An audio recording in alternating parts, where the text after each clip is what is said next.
এ হচ্ছে বাতাবি লেবু। আচ্ছা। তো বাতাবি লেবুর বাম্পার ফলন যখন থেকে শুরু হয়েছে, আচ্ছা, বিশেষ করে আমাদের বিটিভিতে প্রচার শুরু হয়েছে, তারপর থেকে বাতাবি লেবু এদের মান ইজ্জত তো গেছেই, আচ্ছা, আর হচ্ছে এদের ফলন কমে গেছে। হ্যাঁ, এখন বাতাবি লেবুদের যদি বলার স্কোপ থাকতো, কোনো সুযোগ সুবিধা থাকতো, তাহলে এরা আন্দোলন করত, এরা চলে যেত শাহবাগে।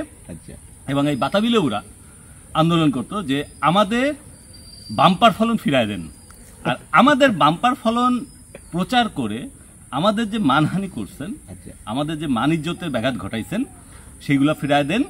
তার জন্য হয়তো কয়েকশো কোটি টাকা ক্ষতিপূরণ দাবি করত।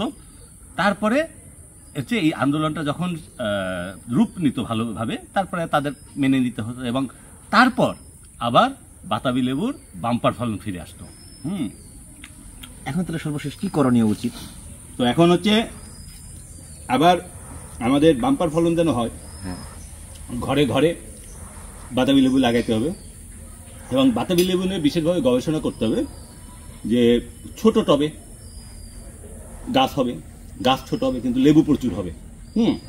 এবং এটার একটা বাতাবি লেবু গবেষণা কেন্দ্র, তারপর বাতাবি লেবু নিয়ে কিছু সিনেমা করা যেতে পারে। আচ্ছা, আচ্ছা, মানুষজনের অ্যাওয়ারনেস বৃদ্ধির জন্য আমাদের কাজ করতে হবে। এর জন্য বাইরের থেকে অনুদান আনা যেতে পারে, বিভিন্ন ইন্টারন্যাশনাল যেসব অর্গানাইজেশন, তাদেরকে ওইভাবে আমাদেরকে বলতে হবে যে বাতাবি লেবু আমাদের খুবই এর ফিউচার অনেক, এবং এটার নিয়ে প্রচুর গবেষণা করতে হবে, এবং দেখা যাবে যে তারপরে ঘরে ঘরে বাতাবি লেবু থাকবে। যেমন এখন মনে হয় অনেকে বাতাবি আর নাম রাখে না, একসময় বাতাবি নাম থাকতো। হ্যাঁ, ওই বাতাবি লেবুর বাম্পার ফলন এবং বাতাবি লেবুর মান ইজ্জতের হরণের ফলে ওই নাম আর কেউ এখন রাখতে চায় না। এইগুলো আবার ফিরে আনতে হবে। হ্যাঁ, পুরানো ঐতিহ্যকে আমাদের লালন করতে হবে, আমাদেরকে উঠায় আনতে হবে, যে সমস্যাগুলো গেছে, যা মানহানি হয়েছে এই বাতাবি লেবুর, তো ওইগুলোকে আমাদের ফিরে আনার জন্য আমাদের কাজ করতে হবে।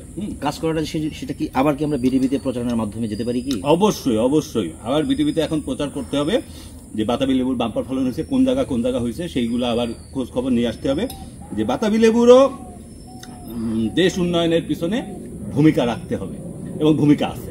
হ্যাঁ, তো সেইটাকে অস্বীকার করা যাবে না। কিন্তু এখন খেয়ে কেমন লাগছে আপনার কাছে? খেয়ে তো চমৎকার লাগতেছে। আমার আসলে বাতাবি লেবু আমার খুব প্রিয় জিনিস। আচ্ছা, আচ্ছা, ঠিক আছে, তো বহুদিন পরে খাচ্ছি, এবং আমরা আসলে খুব দারুণ একটা জায়গায় আছি। পুষ্টিগুণ সম্পর্কে বলার পরে যদি আমরা, আচ্ছা, বাতাবি লেবুতে প্রচুর পরিমাণে ভিটামিন সি আছে, এটা হচ্ছে আসল কথা। হ্যাঁ, আর ভিটামিন সি, ভিটামিন এ, এগুলো তো আছেই, কিন্তু ভিটামিন সিটা হচ্ছে যে এখন প্রচন্ড রোদ, গরম, এই গরমে লেবু বেশি করে খাইতে হয়, তাহলে পানিটা পূরণ হয়ে যায়। এই যে এখন কত রিয়াল ফিল হচ্ছে দেখলাম হচ্ছে 42। হ্যাঁ, তো এই 42 ডিগ্রি তাপমাত্রা আমরা এখনই ফিল্ড থেকে কাজ করে আসছি। তো ফিল্ড থেকে কাজ করে আসার পর ভাই আমাদের জন্য একটু ব্যবস্থা করছে, যদিও তাকে মানা করছিলাম। তো তার মধ্যে বাতাবি লেবুটা রাখছে, এটা খুবই সুন্দর। সেই বাতাবি লেবু দেখেই আমার মনে পড়লো যে বাতাবি লেবুর বাম্পার ফলন। আচ্ছা, আচ্ছা, এরকম কি কোনো পেছনে ইতিহাস রয়েছে?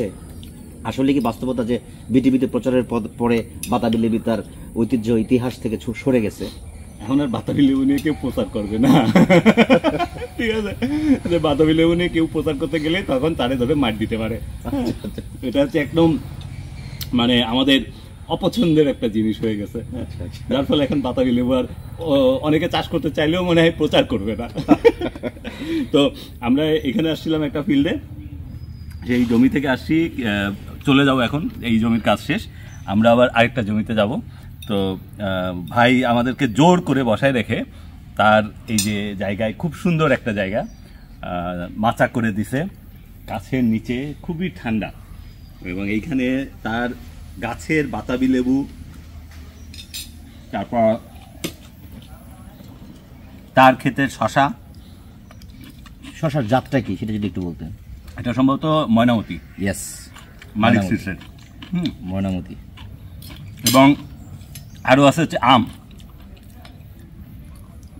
এই সময় আম পাবো, এবং এটা অনেকটা কাঁচা মিঠা আমের মতো। হ্যাঁ, খুবই মজা, মানে ফরমালিন মুক্ত এক কথায়, এটা নিশ্চিত। ফরমালিন দেয়া থাকলে আমটা একটু অন্যরকম হইতো, এত মিষ্টি থাকতো না, পুরোটা একরকম থাকতো, এই যে শক্ত শক্ত থাকতো না, নরম নরম থাকতো। হ্যাঁ, মানে সতেজতা থাকতো না। হ্যাঁ ওটাই। কাটলাম স্যার। তো এরকম পরিবেশে এরকম আয়োজন বহুদিন পরে উপভোগ করছি। হ্যাঁ, করছেন। তো ধন্যবাদ।